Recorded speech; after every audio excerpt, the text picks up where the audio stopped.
अभी तुम पीसीएम में सपोज तुम एकदम 60% वाली 12th में 60% आए हो, यहाँ तुमने सिलेक्शन ले लिया है, ठीक है। अब तुम सोच रहे हो कि मैं आगे जाऊंगा, अरे यार मैं तो बेकार हूँ, मेरे पास उतना वो नहीं है पढ़ने का, वो ना मैं पढ़ सकता हूँ ना मैंने कभी पढ़ा है। जैसे ही तुम डीएनएस में जाओगे सारे सब्जेक्ट चेंज हो जाएंगे। अब तुम वेटिंग पीरियड की बात करेंगे तो देखो मैंने 2 बार एम दिया है। फर्स्ट टाइम पे मैंने पूरे 200 क्वेश्चन किए थे। हाँ तो वो हिंदी मीडियम को पूछ रहा था। देखो हिंदी मीडियम में क्या है, हिंदी मीडियम में हाँ पता नहीं क्या वो किसी और की वीडियो देख रहा होगा। हाँ कॉन्सेंट्रेशन, ठीक है। तो मेन चीज क्या है, अगर तुम्हें कोई सवाल पूछना है तो पूछ सकते हो वेटिंग पीरियड को, और किसी का है वेटिंग पीरियड से रिलेटेड। वेटिंग पीरियड में क्या सीन है, देखो सबसे पहले क्या, जैसे तुमने अपना एकेडमिक्स फिनिश किया, ठीक है, फिनिश कर दिया, उसके बाद तुम्हें जो पहला शिफ्ट मिलेगा उसके बीच का जो ड्यूरेशन है उसे हम वेटिंग पीरियड बोलते हैं, ठीक है। कोई भी शिफ्ट में लेकिन सबसे बड़ी प्रॉब्लम आती है कैडेटशिप में, क्योंकि नोबडी वांट्स अ कैडेट। क्यों चाहिए किसी को, समझ रहे हो, कोई कंपनी है किसको चाहिए कैडेट, लेकिन क्या होता है बहुतों ने अपने इंस्टीट्यूट्स रखे हैं, अपने वो रखे हैं, तो वो चाहते हैं कि हमारा ही कैडेट आगे ऑफिसर बने और हमारी कंपनी में एक और अच्छा ऑफिसर बने।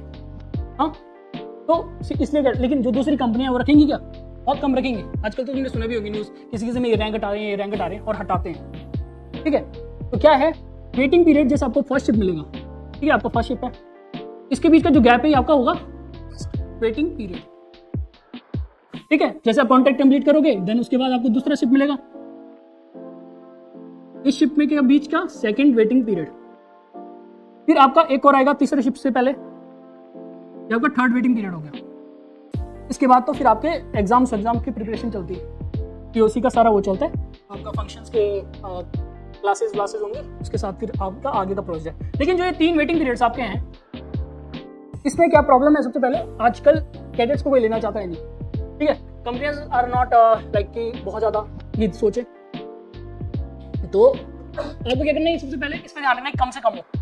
कम से कम का फायदा क्या होगा, देखो यहाँ पे आपको सीओसी के लिए जब प्रिपरेशन करोगे तो सिंपल सी चीज़ है, टाइम लगेगा, क्योंकि आपको फंक्शन की क्लासेस करनी होती हैं, 4 महीने की आई थिंक क्लासेस हैं, वो करोगे, फिर उसके बाद एग्जाम्स आप दोगे, और एग्जाम ऐसा नहीं है कि बहुत जल्दी निकलते हैं, कोरस में करके फंसते हैं, फर्स्ट टाइम सेकंड टाइम। तो जितना ज़्यादा आप टाइम सेव करोगे उतना फायदा आपको है, ठीक है। तो आप क्या करोगे, कहाँ पे आप कम कर सकते हो उस टाइम को, वो आपके पास ओनली वेटिंग पीरियड है, आप यहाँ तो कॉन्टैक्ट में तो कुछ कर नहीं सकते।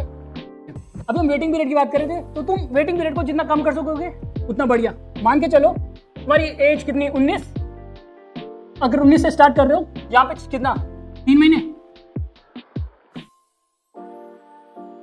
ठीक है, 20 से हम स्टार्ट करते हैं, जैसे ईयर्स का मैं गिन रहा था, 20, 3 महीने, 6 महीने, 3 महीने, 6 महीने, यहाँ पे 4 मान लेता हूँ ना, ठीक है।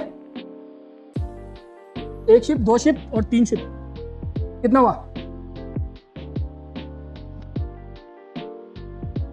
हाँ 28 ना, तो मान के चल लो 30, 2 और बढ़ा दिया मैंने।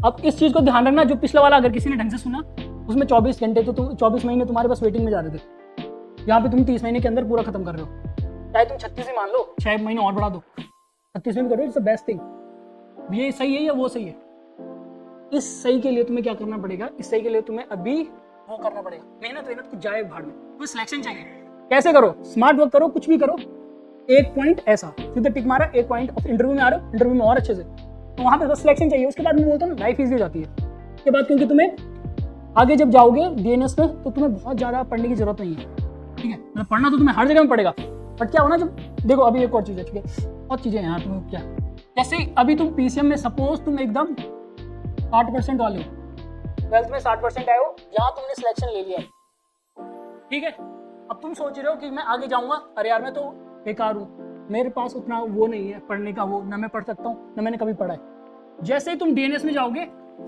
सारे सब्जेक्ट चेंज हो जाएंगे, सारे सब्जेक्ट चेंज हो जाएंगे, मीन्स तब स्टार्ट करेंगे जीरो से, कुछ नहीं है। अप्लाइड मैथ्स और अप्लाइड साइंस आती है, वो भी बस फर्स्ट सेमेस्टर में पास होने के लिए, बस के बाद का सारा नया है। तो तुम फ्रेश स्टार्ट यहाँ से कर सकते हो, अगर किसी को ये भी लग रहा है कि यहाँ मेरे को इशू हो रहा है, समझ रहे हो, अपनी पूरी लाइफ चेंज कर सकते हो तुम।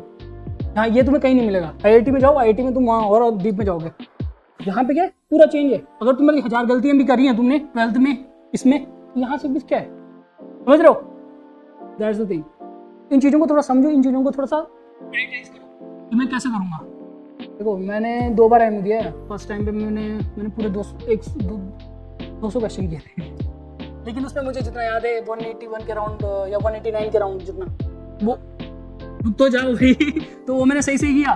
फिर दूसरे टाइम पे मैंने 170 80 ऐसा कुछ, क्योंकि दूसरे टाइम पे नेगेटिव मार्किंग थी। हाँ क्या बोल रहे हो, 82%, ठीक है। इसीलिए अभी रुको। हाँ तो वो हिंदी मीडियम को पूछ रहा था। देखो हिंदी मीडियम में क्या है, हिंदी मीडियम में सिंपल सा इंग्लिश में तो काम करना पड़ेगा, ठीक है। क्यों इंपॉर्टेंट है, क्योंकि जब तुम्हारी लैंग्वेज ही क्या है, इंग्लिश से आगे, तो तुम बच ही नहीं सकते। तुम सोचोगे ना कि यार चलो मैं यहाँ पे स्किप मार दूंगा, कहीं ना कहीं पकड़े जाओगे, ठीक है। जब रेडियो पे तुम्हारी बात आएगा, वहाँ पे आएगा कैडेट कमिंग, तुम बोलोगे कैडेट आ गया, ऐसे नहीं, तो वहाँ पे बोलना पड़ेगा यस सर कैडेट कमिंग, ऐसे you have to be in that manner, ठीक है। तो वहाँ पे तुम्हें इंग्लिश सीखनी पड़ेगी, समझनी पड़ेगी। तो उससे अच्छा यहाँ पे समझ सीख लो, ठीक है। देखो रुपए कुछ नहीं है, कोचिंग जाओ, पर्सनल डेवलपमेंट क्लासेस होती हैं, यहाँ पे भी होती होंगी ना, करो सब।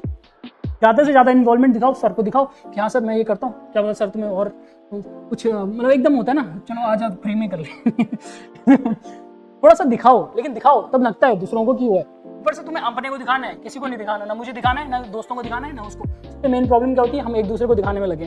तो सोच रहा हूँ यार वो ज़्यादा पढ़ रहा है, मैं ज़्यादा पढ़ लेता हूँ, कुछ नहीं है। सिंपल सी बात है, तुम्हें बस सिलेक्ट होना है, चाहे तुम 2 घंटे पढ़ो या 10 घंटे पढ़ो। सिलेक्ट कैसे हो रहे हो ये इंपॉर्टेंट है। तुम क्या कर सकते हो, जब तुम कर ही रहे हो यहाँ पर इंग्लिश ज़्यादा इंग्लिश में बात करो, ठीक है।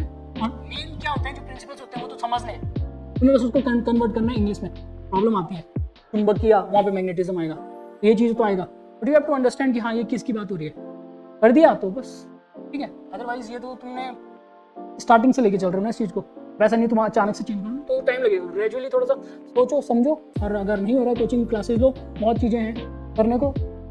तुम किसी भी उसके साथ नहीं जा सकते, डिफेक्ट के साथ आगे, ठीक है। इस चीज़ का ध्यान रखना। बहुत से बोलते हैं ना मुझे मेडिकल में मेरे को ये इशू है, एक बोलता कि सर मेरी 2 उंगलियां नहीं है, ऐसा कुछ है, तो मैं वहाँ काम कर लूँगा ऐसा, क्योंकि मैं यहाँ कर लेता हूँ। बोला भाई ऐसे थोड़ी ना, तो हाँ ऐसा नहीं होता है। तुम वहाँ जाओगे क्या करोगे, तुम सपोज हमारी उंगली नहीं है, अगर वो हिलने लग गया, रोलिंग वाली कर दी, लग जाएगी वहाँ। तुम्हारी हेल्थ इंपॉर्टेंट है, नहीं नॉट इशू, वैसा कोई इशू नहीं आएगा अगर परमानेंट डैमेज नहीं है।